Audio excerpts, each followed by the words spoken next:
Thank you. Can everybody hear me okay? Am I screaming at you or am I good? I'm good?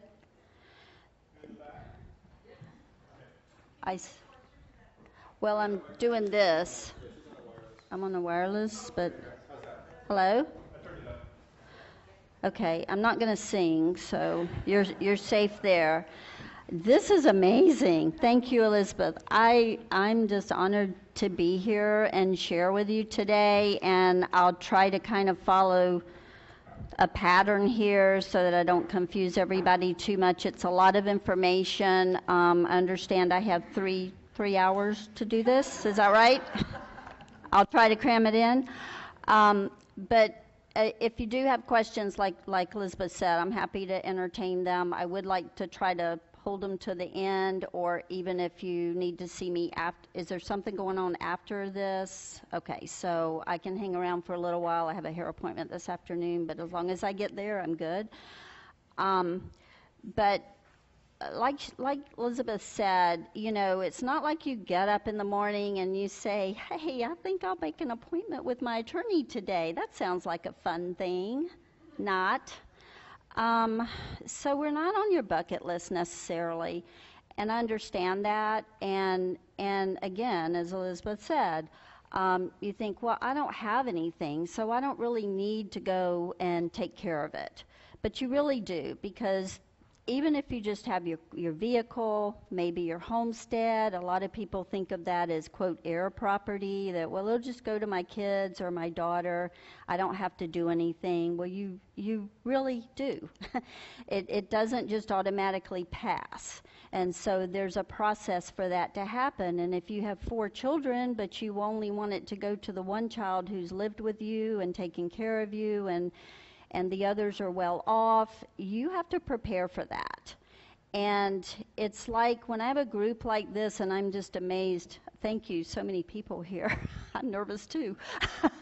But you think, well, if I ask, okay, how many in here have a will? And I'm not going to ask, you can raise your hands if you want to, yes? But everybody should raise their hand. Because if you don't make one yourself, the state of Florida has made one for you. Isn't that awesome? So the problem is it may not be what you want. And what our goal is, and particularly as an elder law attorney, and we have clients of all ages. We have young couples with toddlers right on up to, I have clients that are 100 and up, believe it or not. So what I do for that young couple with the toddlers is going to be very different than I do for a single mother with children, teenagers, or even adult children. We deal a lot with blended families in this age group, or the younger ones. And then we also, I in particular, deal with a lot of special needs issues. If you have a loved one who's disabled, or you have someone who is, that's not me, right? Okay.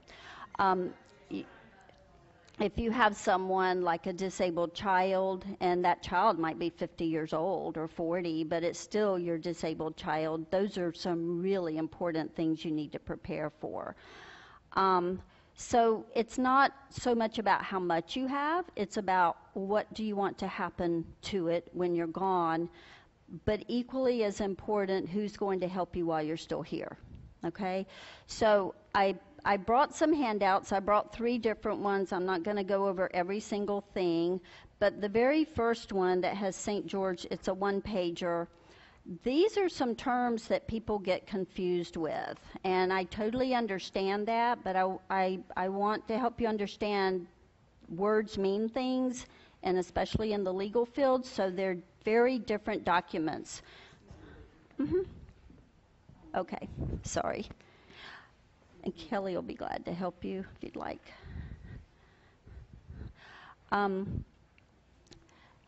So the very first thing on the list, I have a last will and testament versus a living will. A last will and testament is for after you pass away. That's who gets your stuff, who gets things. Whereas a living will, obviously, that's for when you're living. That is a medical document that says if I'm in a medically futile situation. There's nothing medically they can do to make me better, but I'm not able to tell my family or the doctors, I'm not able to communicate at that time what I want. This living will document speaks for you and tells you, I do want this treatment withheld. Or it might say, I want to be treated. It can be either way, but it gives direction to your loved ones and your doctors as to what extent you want treatment, whether you would want hospice care, whether you would want to continue chemo, whether you'd want experimental treatment. These documents can be, there are forms, there are basic forms, but they can be customized within the law and say what you want them to say. So we've prepared specific documents for different faiths. We've prepared documents, again, someone has a particular illness that they already know they have, or they're in the early stages of dementia, and they know that, okay, when I reach this point, enough's enough. That's guidance, so that when you end up in a situation like Elizabeth encountered, you know what your loved one wanted. And when you speak for them, you're not speaking what you think, you're speaking what you know they would want. So it's two very different documents, but I have clients come in and they're like, yes, I have a will, and they hand me the living will. And that is not a last will and testament, it's apples and oranges. So healthcare surrogate versus a healthcare proxy. Just like your last will and testament, if you don't have a healthcare surrogate, which is someone you have documented and chosen and put in writing that you want to help make medical decisions, either if you cannot or even if you just need them to access your health information, but you're still okay, you need to put that in writing. If you don't, just like with the last will and testament, the state of Florida has something called a proxy, and that's who has legal authority to do it if you did not choose someone and do it properly. So I can't just say, this is my cousin Kelly. I can't just say, oh, Kelly, if anything happens to me, I want you to step in and make decisions. It has to be in writing on a healthcare surrogate, because she's my blood kin, but she's not the next one in the line of succession under Florida law that would step in. So if she's the one I want, or if I want my friend to be it, I need to put it in writing. If not, it's going to be a proxy. Okay, so it's two different things. The attorney in fact versus a guardian. Attorney in fact is someone that helps you with your finances, your property matters. And so let's say you have a bank account that's just in your name, and you might be ill just temporarily. You had surgery, you're under pain meds, you have a long recovery period, and you need someone to step in and write checks and pay your bills. That would be your power of attorney, your agent or your attorney in fact under a durable power of attorney. That's different from a guardian. A guardian is a court-appointed person. That is through the court. And so we have clients who come in and they come in for their mom, for example, and they say, well, I've been mom's guardian for the last 10 years. What they really mean is they've been taking care of mom, but they're not the guardian. And in many cases, they don't have a written power of attorney, and they don't have a healthcare surrogate. And so the other sibling, my brother, he's not a part of this. He doesn't get involved. Well, when something happens, trust me, he's going to show up, right? And he's going to know much more than that daughter that's been there in and out, day in and day out, in the trenches. And they're on equal ground. If there's no spouse, there's these two children, and it is not in writing that the daughter who lives with her and has been the caretaker and knows the needs, it needs to be in writing. That's your surrogate. That if you don't write it, that's your proxy. There is no default for writing checks. If you don't have a power of attorney and there's no one on your bank account with that authority, that's when we end up with a court-appointed guardian. We have to go to court, and that's an involved process. It's expensive, it's emotionally draining, it causes family disharmony a lot of times, and it's not a one and done. Once you're a guardian most of the time to the end of that person's life. So it's not like you write checks and then you're done. Okay, so two very different capacities. Medicare and Medicaid, people get this confused a lot. Medicare is what you paid for with your Social Security. Okay, they take that FICA out and you pay into that, and then when you retire and you start getting your Social Security check, you get to keep paying for it. They take it out of your Social Security every month. Right now it's like $174 a month. Medicaid, and think of it, aid, Medicaid, the last three letters are aid, that is an indigency program, and it might cover medical expense, it might be for nursing home care. We always say Medicaid is kind of like ice cream. There's a lot of different varieties and different rules, some basic rules, but then that kind of branches out and it has some different qualifications.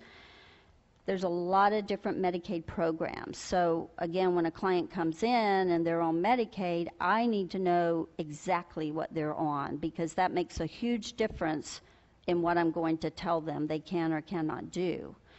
Some people, this is a really fun fact, some people have Medicare and Medicaid, yay. So that's really confusing. And sometimes it's a PPO or an HMO that's what we call a DSNP or a dual eligible. So it's a dual special needs program for somebody that has Medicare and Medicaid. And all of those things matter. So insurance is not all created equal, even once you're on Medicare. Then you have Medicare supplements. So it makes a huge difference what someone's on. And kind of getting back to the Social Security, some people are on Social Security retirement. Some, if they're under 65, they might be on Social Security disability because they became disabled. Well, depending on the amount of their disability payment, they also might be receiving what's called SSI, or supplemental security income. So they may get one, two, both, one or the other. It's important to know that, because for SSDI, disability insurance, it's a very different planning and eligibility than it is for SSI, which automatically gets you Medicaid. So we don't want to mess that up if they're getting both. So important things and important differences. Probate and non-probate. Am I telling y'all something you already know? Because if I am, I'll move on faster. Okay. Probate and non-probate. Okay. Probate, kind of like guardianship, probate is a court process to retitle assets to the person you want them to go to. And again, that might be under your last will and testament that you chose, or if you don't have a will, then it's going to be who the state of Florida says gets it. Okay, but if you die, if you pass away and you own your house, for example, just in your name, okay, no other name on it, that is going to have to go through a probate, which is a court process, to retitle that house to your heirs, which is probably your children, but you know, that might not be what you want. So if you have a will and you're a single person and you don't have children under 18, so there are all these rules in Florida, you can leave that homestead to whomever you want to. But if you don't, then in order to retitle it, it still has to go through court, but it will go who the state of Florida says it goes to. And that might not be what you want, okay? Now, most of us, when you're married, you own the property, you know, husband and wife. That is a survivorship thing. And so the client will say, well, when my husband died, I didn't have to do anything. Well, that's true, because it was husband and wife, tenants by the entirety, which is a survivorship. Or it might say, me and my daughter, joint with survivorship, joint tenants with survivorship. That is a first death, no probate, because it automatically goes to the other person. But now it's in one name. So that's the difference. If you don't change anything, now you have an asset that's just in one name, and that will go through probate. It's heir property. It doesn't automatically morph into another name. And so when your heir, whoever that might be, tries to sell it, the title company's going to give them the good news that they don't own it. And then they call us and they're like, I've been living there 5 years, mom died, I live there. It's my house. No, it's not.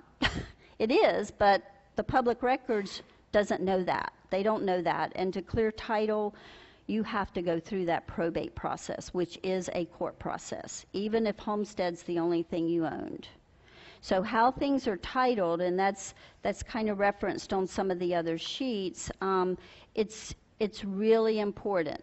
So when we see a client initially, we set the appointment, we send out a questionnaire for them to complete, and we ask that they bring copies of deeds if they have it, copies of your bank statement, so we can look at it and tell how it's titled, because it's not always what you think it is. It's not that you don't want to tell us the truth, it's that sometimes it's just not what you think.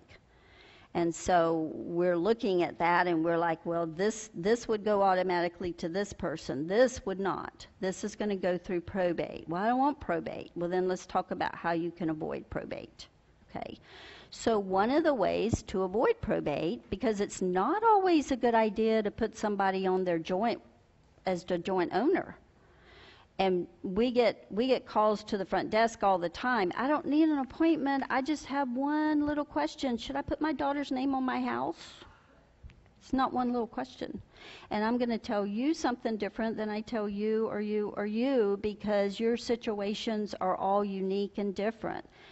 I'm probably going to tell all of you no, but I might not. So when you ask a question and I say, it depends, I'm not being wishy-washy, it really does depend.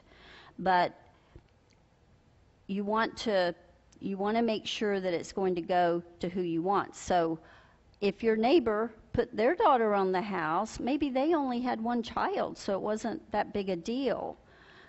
But how you put her name on it is a big deal, because later, if your neighbor doesn't pass away and now she wants to sell that house, daughter's one of the owners, what if daughter doesn't want to sell it? We got a problem, because she's an owner and she has equal standing. It also, there's no gift tax, but it can cause some capital gain issues when it is sold. Inherited property is different than gifted property, and I won't go into all the tax ramifications, but it can cause some tax issues, and it can cause some issues with your homestead exemption, which we all treasure in Florida, as well as that 3% cap on the taxes going up, the Save Our Homes thing. So you have to look at all the different directions and all the impact, and it's kind of like dominoes. You do this, and then it's going to impact it this way, but then this domino comes, and all of a sudden you're going that direction. So we try to look at the whole situation, and that's why I say it depends. A revocable trust, if you have a living trust, and a living trust can be revocable or irrevocable. Most of them we do are revocable, meaning if something changes, you can amend it, or you can revoke it, or you can change it. If the wind starts blowing this direction, you can make a change.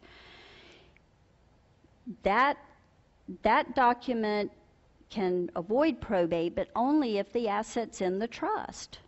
So if you have a nice revocable trust, but you leave your home titled in your name individually, then we have to get it to the trust, and now we're still in probate. But at least you have a trust that says who gets it at the end of the day. But when you have a revocable trust, you want to make sure you've taken that separate step in what we call fund it. So you need an actual deed, which if we did the trust, we would prepare the deed for you if you want. But you want to actually put it in that trust bucket. Think of the trust as a bucket, and things in your name are in this bucket, and you want to pour this bucket over to that one. It's still your bucket, you still own it, but it's got to be over here in a different title. You still use your social security number, you still have control over it, and if you decide later you want to amend it, change your beneficiary, you can. As long as you're living and you're competent, you can make those changes. So I wanted to go through this list quickly and just talk about some of the terms that get confused. Anybody have questions on those? Nope. Oh, okay. Okay, I'm sorry. Okay. And I can send you the PDF of these or whatever if you need to. The other handout I did, this is, oh, and the third one, the explanation of advance directives. This kind of, I'm not going to go through reading this, but this kind of gives you a little synopsis of powers of attorney, what they do, what they can't do, healthcare surrogates, a pre-need guardian, which if you ever do need a court-appointed guardian, you have the opportunity now to sign and file a document that say this is who I want to be my guardian if I ever need one. We also do them for our clients who have minor children, because a lot of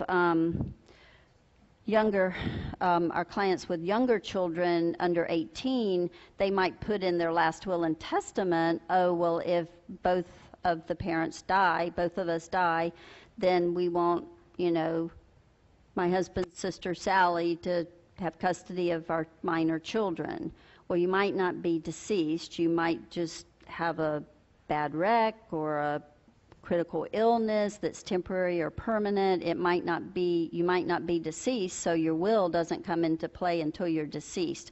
So we can do that pre-need guardian for a minor or a disabled child as well.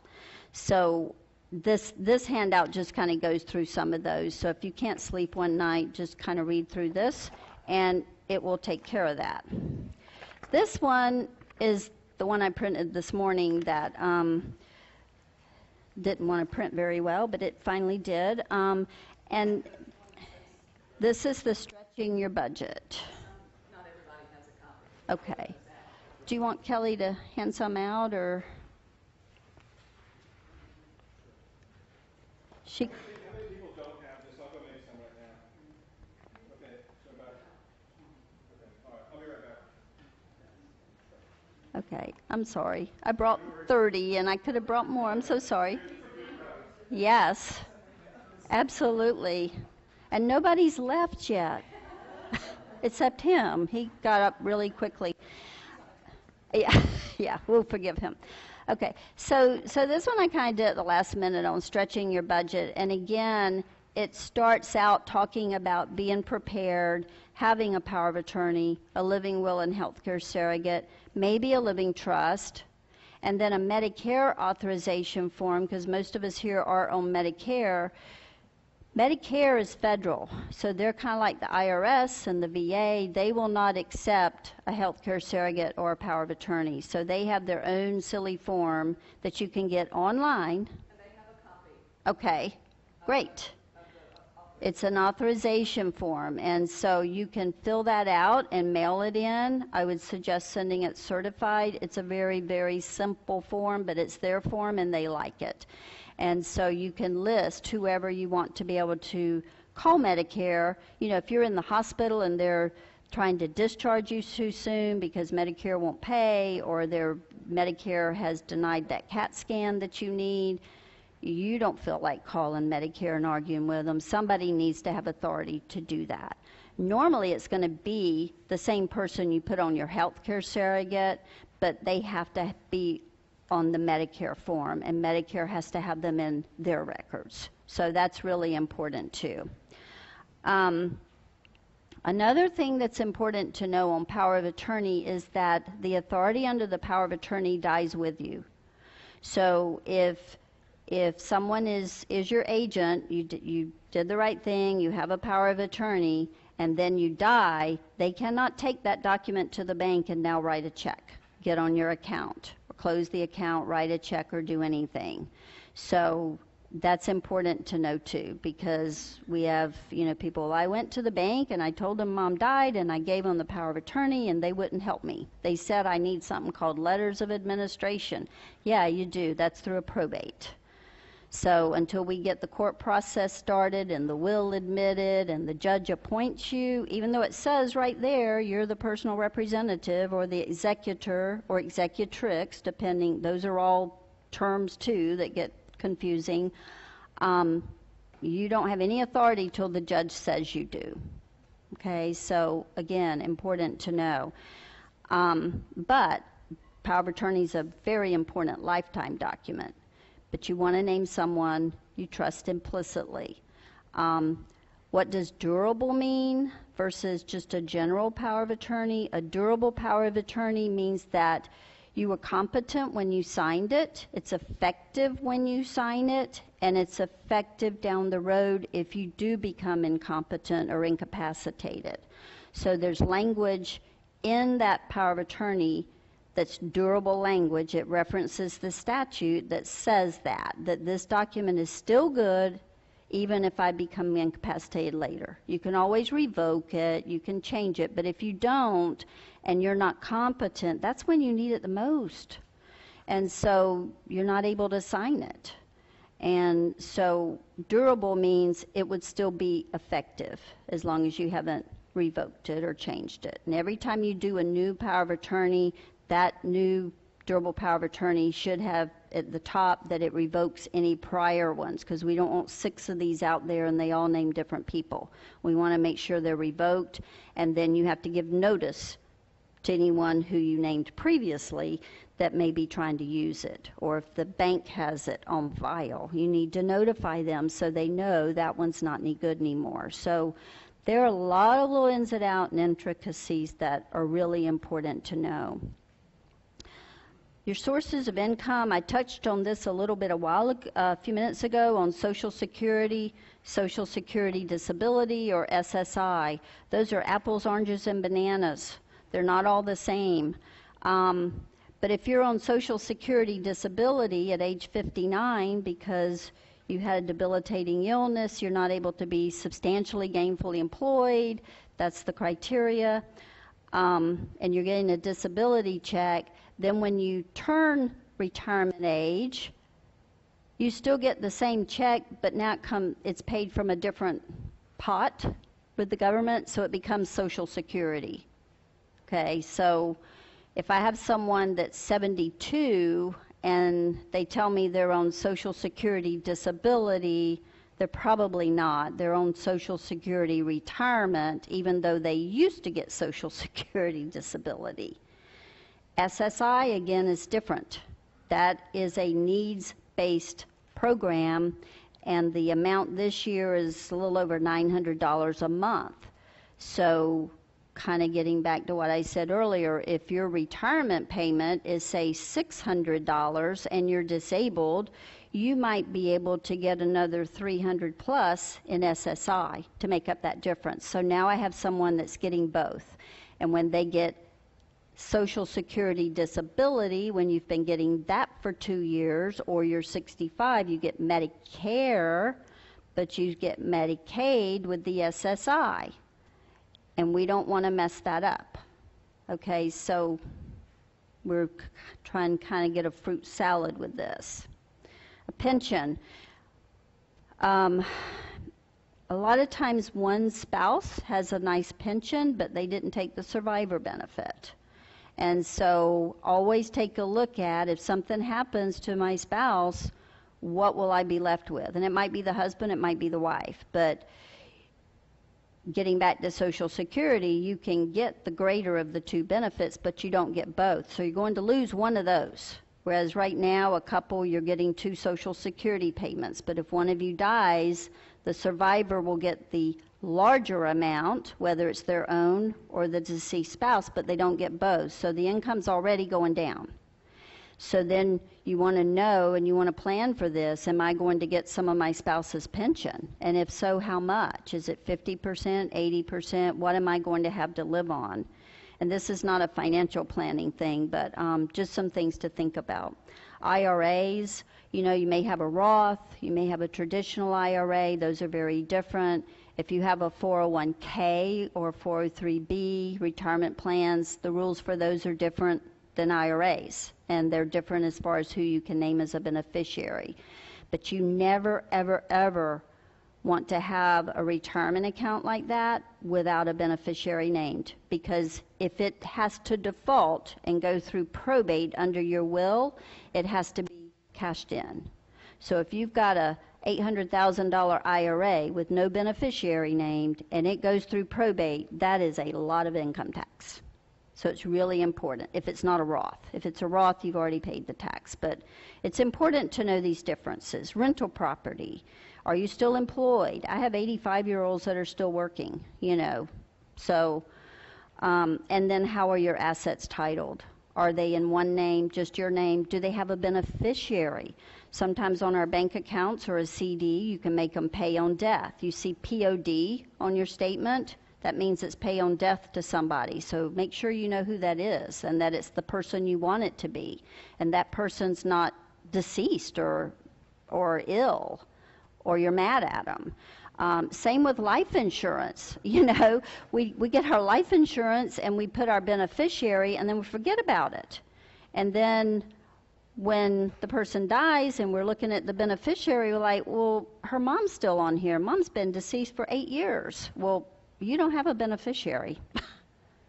So it's going to go through probate. That insurance policy's got to go through probate, either under your will or under the state of Florida's plan. Okay? So look at these things. Pull them out and look at them. If they say what you want and you're sure of it, put them back in the drawer. You know, if you have a will or a trust or whatever and you go over it and it still says what you want, you're good. If it needs some tweaks, then call somebody. Medicare, again, almost like Medicaid with ice cream, there are a lot of different types, a lot of different policies. You have straight A and B Medicare, which is the traditional. There are a lot of out-of-pocket and co-pays with that. So a supplement might be needed. And we're bombarded on TV with the ads on the HMOs and the PPOs, and you get gym membership and you get dental and all that. If you sign up for that, some of those are great, but make sure you know what you're getting. Make sure you know what your out-of-pocket's going to be. Make sure you know what doctors you can go to, what hospital you can go to. What happens if you're in Washington or Utah and you get injured, what is your coverage? Or if you move, what is your coverage? What are your options? So that's important. Long-term care insurance. One of the most difficult situations we see is someone who comes in and they have long-term care insurance and they've struggled to pay this because they wanted to be prepared if they ever needed care. They wanted to be able to pay for home care or nursing home, assisted living, and they have a long-term care policy. But then I look at it and it pays $75 a day. That's not enough. And so they've struggled to pay for it, but they still don't have enough. And so long-term care insurance can be wonderful, but now you have a lot of options with it, a lot of different versions.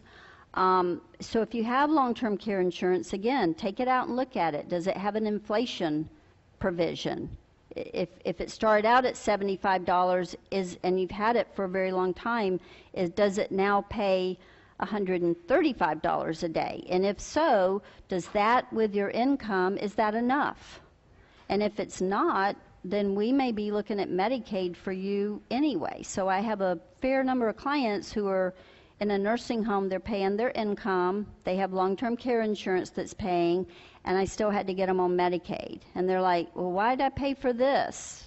Well, we taxpayers appreciate it because now Medicaid's paying less, but they struggled and they thought they were prepared and they weren't. So look at your policies. And I'm not going to ask who has it and who doesn't, but just take it out and look at it and do some calculations and look at it and see, does it pay for home care? Does it pay for assisted living? And if so, does it pay the full daily rate or is home care half of the daily rate? A lot of times it's 50% of whatever they would pay for a skilled nursing facility. So if it was 75, now you're looking at what, $37.50 or something. Math is not my best topic, but it's only going to pay half. So make sure, is that going to be enough when you're looking at CNAs, a home health agency coming in is going to be about $29 an hour and up.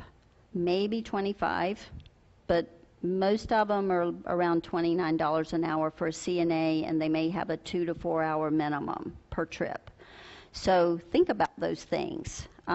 Who's going to help you with this, and how self-sufficient can you be, and can you afford to be? Then I have down here Medicaid for medical expenses, and we have some myths about Medicaid and some truths about Medicaid, and I've just made a list of a few things here. And a lot of people think that Medicare, remember Medicare is what you got through your Social Security that you've paid for, and now you're still paying for. They only pay for a limited amount of rehabilitation and physical therapy in a skilled nursing facility. And so usually that's going to be after a hospital stay, and you have to have been admitted for 3 nights, not just observation. You have to be admitted and then discharged and get occupational therapy, physical therapy, speech therapy, some kind of therapy related to what you were hospitalized for. So if you broke a hip, obviously, then you're going to be maybe discharged to a nursing home, and you'll get some physical therapy to help get you back on your feet. Medicare will pay 100% for 20 days. That's it. After 20 days, there's a copay. You know, you hear, well, my brother-in-law got 100 days. Well, you can get a maximum of 100 days, but only the first 20 are covered at 100%. So that's where your supplemental insurance comes in, if you have a supplement, or if you're on an HMO or PPO or Federal Blue Cross Blue Shield, they're different. If they're your supplement, they don't pay the full 80-day copay, which is about $180 per day. So that's a lot of money even when Medicare's paying. So you want to make sure you're covered on that. Second myth, it's useless to pursue Medicaid because only the very poor will ever need it. Well, let me tell you, if you're in a nursing home long-term, or you're even there and you don't have insurance coverage to make that copay when you're getting therapy, there aren't very many of us that can pay $9,000 to $14,000 a month for very long. And so one of the things I do a lot of is the Medicaid planning, particularly when you have spouses. You know, you have one spouse that's very ill, one that's still at home and struggling. We want to preserve everything we can for that healthier spouse, maybe get Medicaid for the spouse that's in the facility so that we can preserve for the healthier spouse, because they still have to eat. And they still have a lot of times a mortgage and other bills. You hear about the 5-year look back on transfers. There's no look back for transfers between spouses in Florida. Florida has we're a lot friendlier on a lot of things, homestead, Medicaid, creditor claims. Florida's a good place to live as far as all of that. Other states are different. And so if you're filing bankruptcy, Florida's a good place to come and buy a house. Because other than the IRS or the mortgage company, your house is protected. Medical bills, credit cards, they cannot come after your homestead as long as it stays homestead. So Georgia's not that way. So in Florida, we can transfer between spouses, or a disabled child of any age. But when we're transferring to a spouse or a disabled child, we want to make sure we messing up anything they're on. Because a lot of times these disabled children are on SSI or Medicaid. Well, we don't want to make a big transfer to them. We want to do it properly through a special needs trust so they don't lose their own benefits. So a lot of layers to this. But the fact that you have a good nest egg doesn't necessarily eliminate the need or the eligibility for Medicaid, particularly someone who's in a nursing home at least $9,000 a month. It's very expensive. When I first started practicing, the average stay in a nursing home was about 3 years. If somebody was in there for 3 years, that was a good long time. And if you look at a lot of your long-term care policies and you calculate out the maximum benefit, it usually comes to 3 years benefit for that reason. I now have clients, it's not unusual, I have many that have been in there for 5, 10, 15 years. It's very sad, but it's also another reason you need to really plan ahead. And then what if you're the healthy one and then you die, which is also not unusual. Somebody passed out. Okay. So it's important to do the planning, but don't assume that it doesn't apply to you because you have too much income. So many people, they're like, well, I checked into it, but I had too much income, so they turned me away. We can fix that. Because you might have too much income for that particular program, but you still don't have $9,000 a month in income, or $14,000 if you're at River Garden. I mean, most of these facilities are roughly $350 a day, and that's a lot of money, and that's for a semi-private room. So you'd be hard-pressed to find one that's less than $300 a day for a semi-private room for long-term care. And so you're looking again, $9,000, $9,300 a month minimum. So income alone, there are things we can do to make it work within your income limit, again, depending on what program you're applying for. But for nursing home, we can do that. If you're not able to work with us, that's why my first question is, do you have a durable power of attorney for that person? And the first thing I'm going to do is look at it real quickly and see, is it sufficient? Because it might be legal, but it might not be sufficient.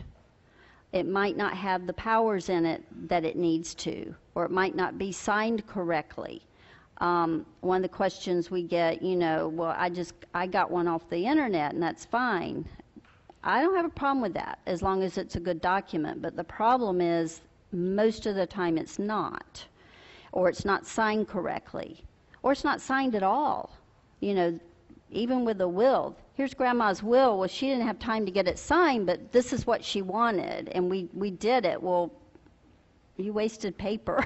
I hate to say that, and then they're mad at me, but I can't help it. It has to be signed, and it has to be signed correctly, and it has to give the authority that I'm looking for. In Florida, it has to be very specific, and a lot of the forms, some of them are fine, and most of them are not. So I always say, if you're going to get one, then make sure it's a good one, but I can't tell you where to go to get that specifically.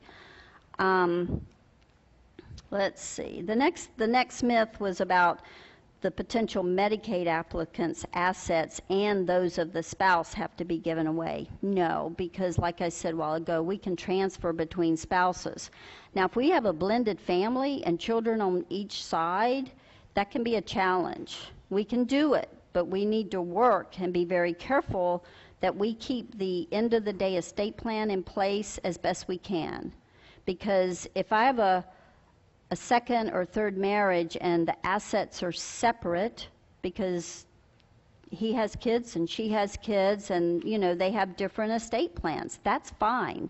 But then when I say, well, we're going to transfer everything to this spouse, well, what about their kids? We want to make sure we then do planning with that spouse that we gave all the money to make sure the end of the day plan doesn't change. I don't want everything to end up with her kids or his kids. So a lot of layers, a lot of things, and we ask a lot of questions, and we're not just being nosy. We just have to know, because otherwise I'm going to give you the wrong advice, and then somebody's going to be really upset. The next one, the government takes everything that you own before you can get Medicaid. The government takes nothing. It's a matter of, will they give you benefits or not? Are you eligible for benefits? I always think of the government takes everything, and I know I'm running out of time, but I think of, is it Jack and the Beanstalk, where the giant's just, raking in all the gold, and I just see the government taking everything. It's all mine, it's all mine. They don't do that. They just say, you're not eligible, go away. So then they come to us, and we try to see what we can do to make them eligible and preserve what we can, not even so much for the kids. My goal is to make sure that my client gets the right care first and foremost, that we do what we can for their benefit. Then their spouse, if there is a spouse. And then if there's something left over for the kids, yahoo, but that's not my primary goal. My primary goal is taking care of that elderly, or it's not always an elderly person, that person that needs assistance. Okay. The next few things talk about homestead. I said a while ago, homestead's protected from creditors. Medicaid does have an equity limit on homestead during your lifetime, but if there's a spouse living there or a disabled child, there's no limit. And if you're under the equity limit, the spouse living in the home dies, and now the person in the nursing home, they're like, well, that's their homestead, but they can't go home. They would if they could, and that's all that matters. It's still their homestead. So as long as we don't rent it or sell it, it is still protected homestead. So you don't always lose that home, and then it can go to blood kin, to the family, free of Medicaid. Will not have a lien on that. They will not come against homestead in Florida. Income, I touched on that a minute ago. The income limit for this year, 2024, is $2,829. It increases every year in January. But again, there are things we can do to overcome that. One of the biggest things is I don't want my spouse on Medicaid because they're going to get bad care. Every nursing home in Duval County except Fleet Landing and Vickers Landing have Medicaid beds. And if you walk down the hall, you should not be able to tell who is on Medicaid and who's not. It should all be the same level of care. And you should go visit your loved one often, unexpected, and be a squeaky wheel. Okay? Because that's how your loved one's going to get more attention. And that's just the facts because they don't have enough help. Last, well, actually not last, but I'm going to hurry. It's good to search the internet and ask my friends their experiences. You can do that, but don't take those things to the bank because just because it's on the internet. We used to say, well, it was in the paper, so it's got to be true. Well, if it's on the internet, it's not necessarily true. It may be, it may not be, and your friend's situation is going to be different from yours. So in a group setting like this, if you have questions, I always ask, be as generic. We don't have confidentiality in this open venue, so I don't want you to tell me all the little details, and I can't really give you more than a generic answer without those details. But you want to make sure that you are doing the right thing because it's a lot more costly to fix it than to do it right to begin with. The next few pages just talk a little bit about veterans benefits. That's really important to know. If you're a wartime veteran, 90 days of service, at least one day was wartime, and you have a discharge other than dishonorable, might be medical, might be, other reasons. You're a veteran for purposes of aid and attendance. Now, there are income and asset rules for that, but that can be a huge help for home care or for assisted living if you are eligible for that. And when my dad was ill, I did not know that. And both he and my mother, the surviving spouse, can also get those benefits, and I didn't know that. And I wish I had because it would have been a huge help. Reverse mortgages, that's something. Some of my clients use reverse mortgages to use that money to keep themselves in their home. That can be a good thing. It can be a bad thing. Again, very situational. Special needs trust, I referenced that a few minutes ago. That's for someone, if you have a loved one, a spouse, a child, a brother, someone you need to take care of who's disabled and special needs. You want to leave them, you don't want to disinherit them. You want to leave it in a special needs trust so that money can be there to supplement them but not cause them to lose their benefits. And then the last page, I just gave some little things to think about that as seniors we can get discounts on that we don't always think about. And one of the things on here, the prescription discount cards, I have a United Healthcare Plan D for my prescriptions. I bet I use it twice a year because I use the discount cards, and I have 3 on file at Publix. And every time I'm like, did you run it through the discount cards? And if they say no, I stand there very patiently and they run it through. And almost every single time it's cheaper than if I got it on my insurance. Now, it doesn't go toward my deductible, but I don't meet my deductible anyway. So in my situation, I don't care. Your situation may be different. You may have a different plan. But I very rarely run it through my United Healthcare, and it might be 50% of the cost through one of these discount cards, which are free. And you see them at your doctor's offices, when you check out, they have a little card holder thing with them. Use those. Use more than one. They're not all the same. So I think I'm out of time. 3 hours went fast. Thank you. This was amazing. Thank you all for coming. So,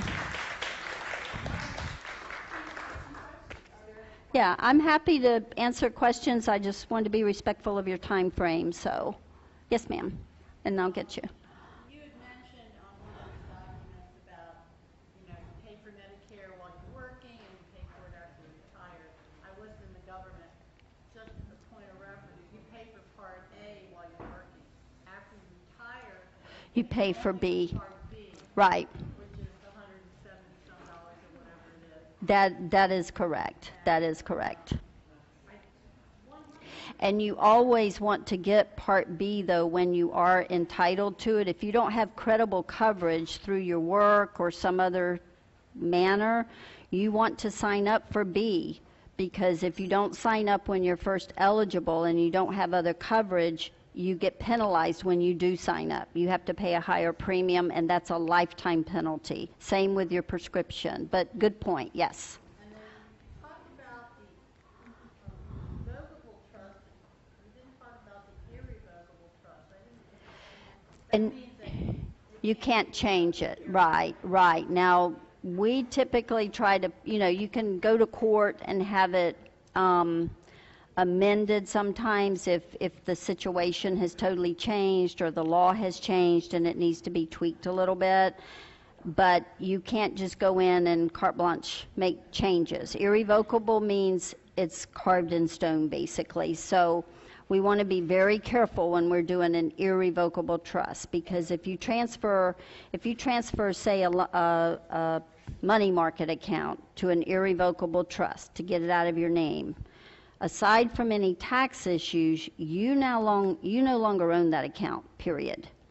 Only to the extent of any, maybe you kept the right to income. But if you didn't, most of my clients don't want to do that and just give it away and have no control over it. So, but irrevocable means just that. You did it, it's done in most cases. Yes, and I'm sorry, I have one right here, and then I'll get you, ma'am. He was right before. You answered this question sort of tangentially, but it has to do with the revocable trust. Under the definitions, it says one of the main benefits of a revocable living trust is that it can help you avoid probate. That sounds like it falls short of will help you avoid. Well, what happens is you go and you get a nice revocable trust, and when you have a revocable trust, then your last will and testament is what's called a pour-over will. And that will says, oops, if I forgot to title something in my trust or make my trust the beneficiary so it gets there automatically, that asset has to go through probate. And then your will says, okay, take it through the court, then pour it over and put it in my trust. So you didn't avoid probate because you didn't fund the trust during your lifetime. If you went ahead and made that bank account pay on death to the trustee of the trust, or you retitled it to the trust, then you avoided probate because it's already in your trust bucket. So you have to get it there. And so what we see a lot of times is maybe you got your pour-over will and your revocable trust and you did everything you were supposed to do, and then you bought a house in North Carolina and you titled it in your name and your wife's name, or just your name. Now we not only have a probate to get it in your trust, we got a North Carolina probate, which is worse. So you have to get it in there, and if you get it in there correctly, then you avoid probate. But if you don't, we have to get it there, and it has to go through probate to get there. Does that make sense? Yeah, I think I hear you saying there are two ways to move an asset into the revocable trust, either through the will or through a direct, like, legal conveyance. Is that right? Correct. Well, 3 ways, actually. Through the will, which would require probate, which is the whole point of, one of the points of doing a trust is to avoid probate. You can retitle it to the trust during your lifetime, or you could make the trustee the pay-on-death beneficiary. Either way. So depending on the asset and your situation would determine the best way to do that, but you don't want to leave it out here just in your name without a beneficiary, or it's going to go through probate. It'll still end up in the trust, but you didn't avoid probate. Does that help? Okay, good. Yes, ma'am. If you have a beneficiary on all of your bank accounts, retirement accounts, whatever, that takes care of, I mean, it doesn't have to go through probate. That's correct. As long as those beneficiaries survive you, and as long as they're over 18, then absolutely, that avoids probate. It's pay on death to them. They just need a death certificate, and they can fill out the beneficiary claim form. Where that kind of goes south sometimes is, let's say you have 3 children and you have grandchildren. And so you've made your 3 children the beneficiary. And one of your children dies before you. Depending on how you filled out that beneficiary card, it may go to the other 2 children. And the grandchildren of your, the children of your deceased child might get left out. Does that make sense? So you just want to circle back when life throws you a curve, go back and look at these things and see, am I okay with it now, or do I need to add my grandchildren? And if they're under 18, then we want to be careful how we do that. But other than that, if they all survive you and you have them named and you're good, absolutely, that avoids probate. Yes, ma'am. But there's no beneficiary on the deed to your house. I mean, if you, The- that still doesn't cover it. It does not. That would not cover your homestead. It only covers the specific accounts, good point, that you named a beneficiary on. Now, if you don't have a living trust, in Florida, there is a way, there's a special kind of deed that we can do. It's called an enhanced life estate deed, or anybody ever heard of a ladybird deed? Oh, yay, some, okay. On the paper today. Oh, really? Oh, okay. Well, it must be true. Yes, a ladybird deed, that is kind of a legal fiction because it says on the paragraph, you're transferring it to, say, your 3 children. But down at the bottom, it says, however, but wait, I'm keeping a life estate, the power to sell it, mortgage it, change my mind, give it to somebody else. It does nothing as long as you're alive. And you can change that deed. But if you die, you're not here to exercise all those rights. You kept more than just a life estate. It's an enhanced life estate. Then title vests in whoever you said it goes to. We record your death certificate, and it should vest in them. Does that make sense? So, I heard something. Well, per stirpes makes it down the bloodline. That's a good point. The question was, does per stirpes take care of that? It does. Let's say you named your daughter per stirpes. And are we talking about property? Are we talking about a bank account or a retirement? See, it makes a difference because you don't put per stirpes on a deed. You can't do that. But it means that goes down your bloodline to descendants. So if your child, if you have 3 children and one dies and you left everything to my 3 children per stirpes, and one of them dies, that 1/3 is going to go down to their children, if that's what it says. So depending, some beneficiary designations will let you do that. Will let you check, I want to go per stirpes for this 1/3 interest. Some do not. Some you have to actually put the names there and social security numbers. So you want to look at those accounts again, because those beneficiary designations outweigh anything in your will and trust, because it's not in your will and your trust wasn't the beneficiary. So we're looking at that card. And I've had that happen too, where they forgot to go change the beneficiary, or they went to roll over a CD and the bank said, why are you doing all that? Why don't you just name your daughter? And they do. And then that was the daughter that they didn't want to get it outright. They wanted it to get, $1,000 a month for the next 10 years. Well, guess what? She got that CD. It's gone because she was the beneficiary at the bank. So yes, per stirpes goes down the bloodline to descendants, if there are any. Does that answer that question? Okay. Yes, ma'am.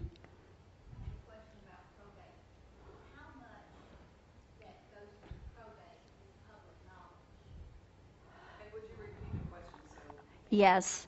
How much, if assets go through probate, how much of that is public knowledge? Okay. So your last will and testament is filed, and anybody can look at that. You can pull it up online on the internet. That's not hard. Your personal representative or your executor, they have to file an inventory of all the assets. That is confidential. So the inventory that says this is everything this person had when they died, the date of death values, that is confidential, except as to the beneficiaries. They, of course, get a copy. Any accountings that are given, those are confidential. But everything else is pretty much, you know, who the beneficiaries are, if you left in your will 1/3 to this person, 1/4 to this you know, whatever, all of that they can see. Does that help? If it pours over, well, if you have a trust, then your will would say everything pours over to my trust. The trust is not recorded anywhere. The beneficiaries get information, but if you're not a beneficiary, you don't get information. And so it brings up another good point. Don't ever leave somebody $1 or $5. Don't. Because don't ever leave somebody $1, you know, like, because now they're in the club, they're a beneficiary, and they get to see everything till they sign off on their $1. So you don't want to put, you know, if they're a beneficiary, they have the opportunity to see everything. So People leave small sums of money as a snub? Is that the right. snub, right? Or they think, well, they think they have to leave something to all the children. They think they have to. The main restrictions in Florida are a spouse or a minor child, a child under 18. Other than that, you know, spouse have rights. But aside from that, you can pretty much do what you want to do if you don't have a spouse or children under 18. Or if you have a spouse and you have a prenuptial agreement. There, you know, we have to look at the situation. But in general, if they're not on there, we don't have to tell them anything. And they don't like that, but I'm sorry, you're not on here. Well, who is? I can't tell you that. But if it's in a last will and testament, they can look online and see. They don't know what they got, but they'll see, unless it says I leave my house to them, you know, whatever. But a trust is not recorded anywhere before or after death. So, yes, sir. Thank goodness, our assets is a trust, but I asked the question because so many reasons to avoid a will. Why would so few people do a trust?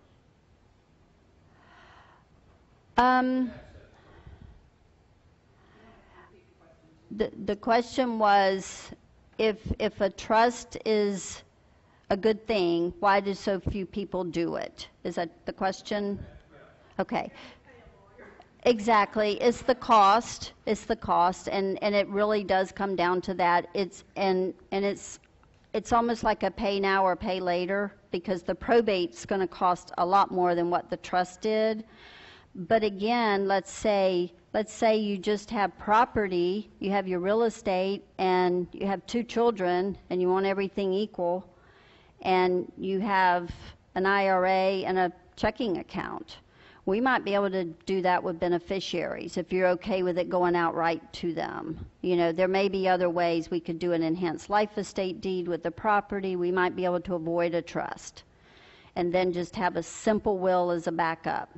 But if you have a trust, and look at your will, it should be what's called a pour over, and where it says, I leave all of my estate, it should say to the trustees of the Smith Family Trust, whatever it is. And that's all it says. It doesn't say who gets anything. It all goes to the trust. You already have everything in the trust, and that will is a backup in case you opened another bank account.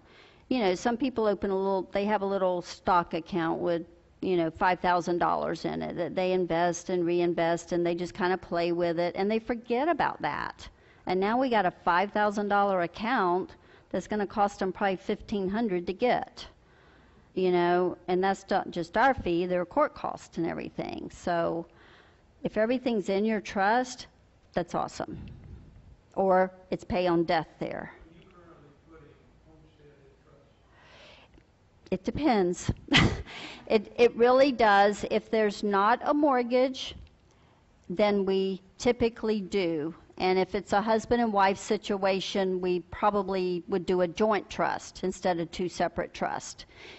If you have a taxable estate, then, I may have a different answer. Or if you have a mortgage, we would probably do the enhanced life estate. We wouldn't go ahead and put it in. We'd have it jump over there when you're deceased.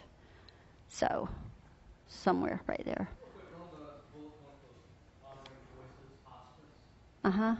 Yes.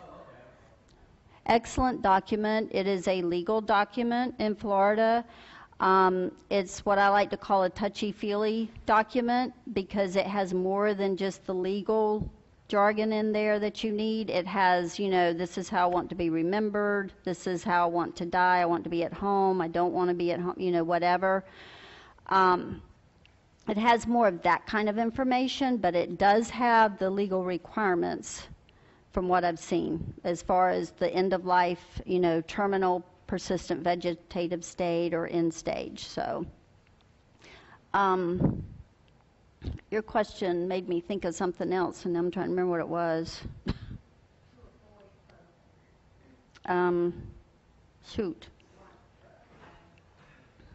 Anyway, I don't know what it was. Anyway, anybody else have a question? Nope. Oh, I know what it was. I'm sorry. Let me just say quickly. When I put a homestead in a trust, you want to make sure it has homestead language in it so that you get the tax exemption, the real estate exemption. So there's a paragraph that should be in that trust that says any property in this trust that is my homestead is an interest in real property and not personal property under statute blah, blah, blah. So you don't, because the property appraiser is going to want to see that paragraph. That's what I was going to say. So sometimes we have to amend somebody's trust to add that so they can get their exemption. So, yes, that's important. Okay, thank you. Thank you so much. Thank you. Right. Thank you. Oh my gosh, thank you. Big bag of dog treats in there too. Oh my gosh, they will love it. I didn't get to talk about my pets. Thank you so much. I need another hour. Thank Let's you. have another round of applause. Thank you so much. Thank you. You were great. We've got just about 5 more minutes left. Feel free to leave if you need to, but we've got just a And if there are any questions about purgatory or getting somebody haunted, I'm also available. You're welcome. Thank you so much for coming. Thank you. one more thing. See you again. Okay. Oh, Vicki, that's yours. Okay. The Medicare authorization form that Vicki was talking about, you have a copy of that in all of your handouts. And again, we're just getting used to doing this, so there's so many handouts. I want to, when we first started this, we had little binders, and they were 2-inch binders, and then they're 3-inch binders. Well, I want to introduce you to my FBI. This is my fireproof box of irreplaceables. And it's got, anybody knows me, you know I love binders and dividers and things. And we'll talk about this. Is that later. Kevlar? Huh? Is that made out of Kevlar? Well, it's fireproof. I don't think anything's fully fireproof, but it's fire resistant. We call ours a hurricane box. A hurricane Goes box. with us with Well, and that's another point to this. This isn't all about passing away. If we ever have Right. to evacuate, there's one box to pick up with all your important documents in it. Vicki touched on honoring choices, the brochure. We have plenty of brochures in the back. And there were so many handouts, and if you didn't get them, we will make extra copies. So you can contact the church office if you didn't get everything, or we'll have them next week. Next week, the little document I talked about, I mean, if you got the handout, it kind of itemized what we will be talking about next week. And one of the things is the When I Die document. we'll be kind of going over that, and we'll have a form that you can use as an example for your own notice. Also, one thing that I discovered in this process is that my person that's going to take care of me is my friend Bobby here. But so she doesn't have to sit and read my will or my trust or what I want. You also have a sample letter that I will be giving Bobby. I mean, we've talked about it, but a little letter that says, here's where all my stuff is located, and here's where this is located, and so that if the day comes and she needs to call Vicki and say, I've got to take over for Elizabeth because she's gone batty. But the letter also defines when I become batty. You know, so she doesn't, you know. I've filled in the blank, you know, basically if I no longer know who my son is, you know, call Vicki. And then she can start looking through all of this. But she doesn't need to do all of that, or whoever you want to have help you kind of make it official and say, here, please do this. This is where all the information, here's my keys, this is everything you need to know to help me down the line. So I think that's all. Thank you all for coming. Yes, Nikki? I'm also thrilled out that from recent personal experience, as you all know, my niece is in a horrific car accident. She could not remember her passwords. Oh, Nor could she remember where she put her cheat sheet. Right. Include that. Oh, it's in. Have you read the syllabus? Well, you need to read it, Nikki, because it's in there. Trust me, that's a biggie. That's a biggie. And we are recording it, so it will be on our YouTube channel next week. So if you missed anything, I mean, I've been meeting with you for a long time, and my head is spinning. But you can watch it over and over again. So again, thank you for coming. Thank you.